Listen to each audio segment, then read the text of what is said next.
dia, meus queridos alunos, tudo bem? Aqui quem está falando é o professor Michel e nós iremos iniciar agora mais uma das nossas aulas de matemática. Desta vez, iremos falar um pouco sobre plano cartesiano, a distância entre dois pontos e qual é o ponto médio de um segmento. Bom, pessoal, temos agora a definição de plano cartesiano. Vocês já trabalharam anteriormente com planos cartesianos, localizando algumas coordenadas, até mesmo construindo alguns polígonos. Porém, agora iremos trabalhar de uma forma diferenciada. Acompanhem comigo a leitura da definição. É um sistema de localização de pontos através de coordenadas. Uma referente ao eixo x, que é o eixo das abscissas, e a outra coordenada referente ao eixo y, o eixo das ordenadas, formando um par ordenado na forma xy. Bom, pessoal, o plano cartesiano é composto por retas perpendiculares entre si, onde o eixo x, o eixo das abscissas, é o eixo que indica a horizontal, enquanto o eixo das ordenadas, o eixo y, indica a direção vertical. Bom, pessoal, nesta imagem agora nós temos a divisão do plano cartesiano em 4 quadrantes. O primeiro, o segundo, o terceiro e o quarto.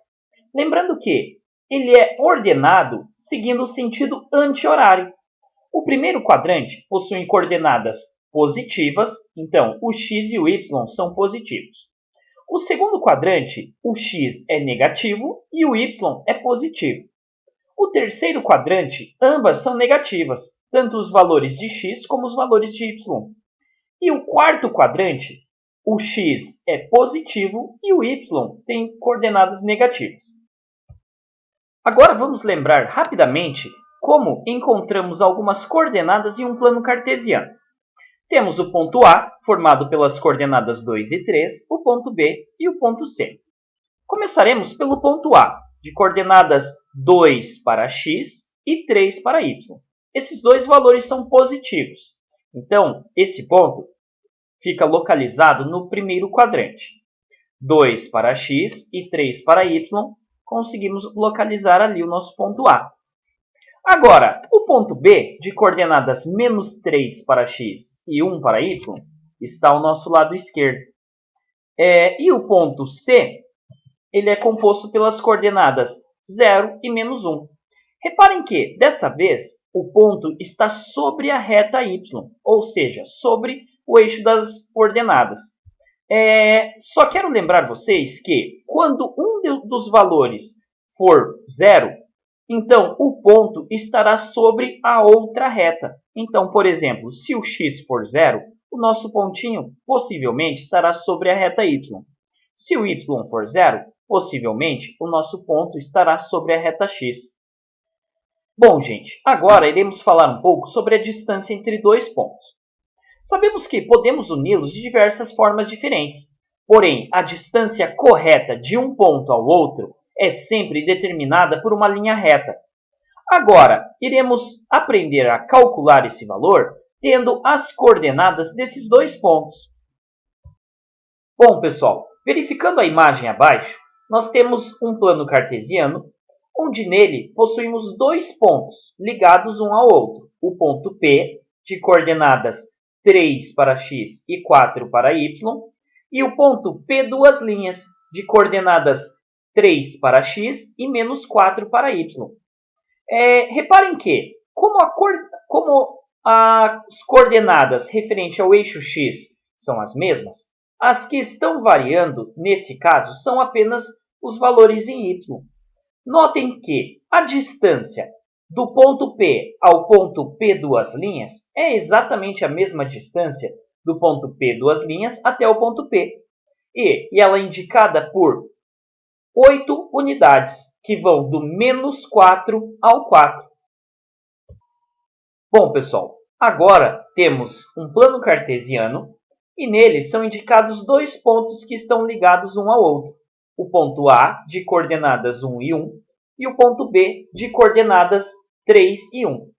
Reparem que dessa vez o valor de y é o mesmo nos dois pontos, é igual a 1.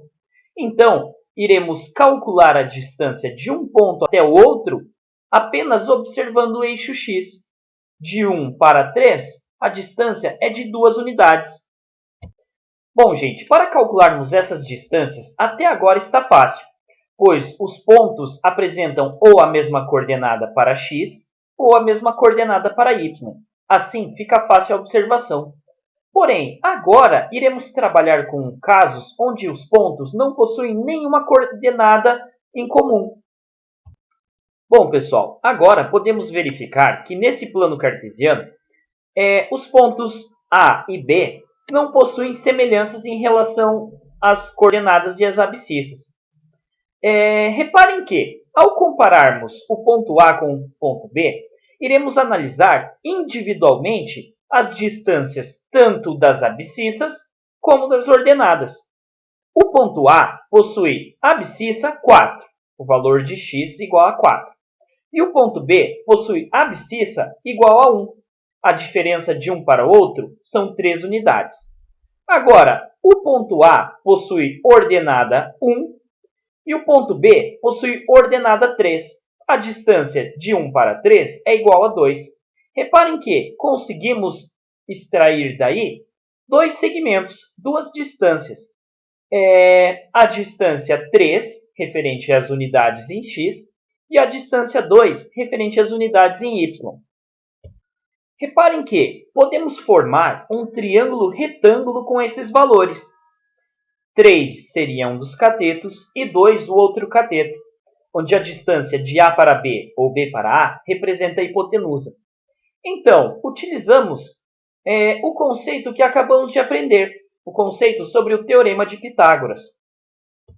Bom, pessoal, como vocês puderam observar nesse exemplo, a distância entre dois pontos no plano cartesiano podemos calcular utilizando o Teorema de Pitágoras. Reparem que nós sempre teremos os valores dos catetos, pois são as variações, tanto no eixo x como no eixo y, dos pontos. E depois calcularemos a hipotenusa, ou seja, a distância de um ponto para o outro. Acompanhem comigo o desenvolvimento desse mesmo exercício. Bom, pessoal, aplicando o Teorema de Pitágoras nesse esquema, nós temos que a distância de A para B ao quadrado será igual ao valor de x elevado ao quadrado mais o valor de y ao quadrado. Esse valor de x e o valor de y representa a distância de uma coordenada até a outra, referente ao eixo x e referente ao eixo y. Agora, substituindo esses valores na nossa fórmula, nós temos que a distância ao quadrado será igual a 3 ao quadrado mais 2 ao quadrado. Temos, então, que a distância será igual a 9 mais 4. A distância ao quadrado é igual a 13. Devemos encontrar, então, o valor que elevado ao quadrado resulte em 13. Porém, sabemos que 13 não é um número que seja um quadrado perfeito, ou seja, ele não possui raiz quadrada exata. Utilizando uma calculadora para encontrarmos esse valor, temos que raiz quadrada de 13 é aproximadamente 3,6. Então, 3,6 é a distância que nós temos do ponto A até o ponto B. Bom, pessoal, agora vocês sabem que a dedução da fórmula que utilizamos para calcularmos a distância entre pontos no plano cartesiano nada mais é do que a adaptação do Teorema de Pitágoras, pois sempre poderemos formar triângulos retângulos, onde nós saberemos qual seria o valor de x, ou seja, a diferença de um ponto até o outro referente ao eixo das abscissas, e o seu valor é referente ao eixo y, pois saberemos qual é a variação desses pontos no eixo das ordenadas. Agora iremos resolver outro exemplo. Acompanhem comigo. Agora devemos calcular a distância entre os pontos P e Q. O ponto Q possui coordenadas menos 2 e menos 1, e o ponto P possui coordenadas 3 e 2. Aplicando o nosso esquema na resolução desse problema, temos que a distância de Q até P elevado ao quadrado é igual a 5 ao quadrado mais 3 ao quadrado. Vocês devem estar se perguntando, professor, por que 5 e por que 3? Vocês podem verificar que 5 é a diferença do menos 2 até o 3, pois seriam essa diferença referente ao eixo x. Reparem que do menos 2 até o 3 nós temos 5 unidades. E referente ao eixo y, do menos 1 até o 2 nós temos 3 unidades. Então, são esses valores que nós utilizamos. Bom, pessoal, agora eu gostaria que vocês resolvessem esse exercício sozinhos. Não se preocupem, pois o desenvolvimento completo dele estará já na próxima aula. Nossa aula agora chegou ao fim. Agradeço a todos vocês. Um grande abraço e tenham um bom dia.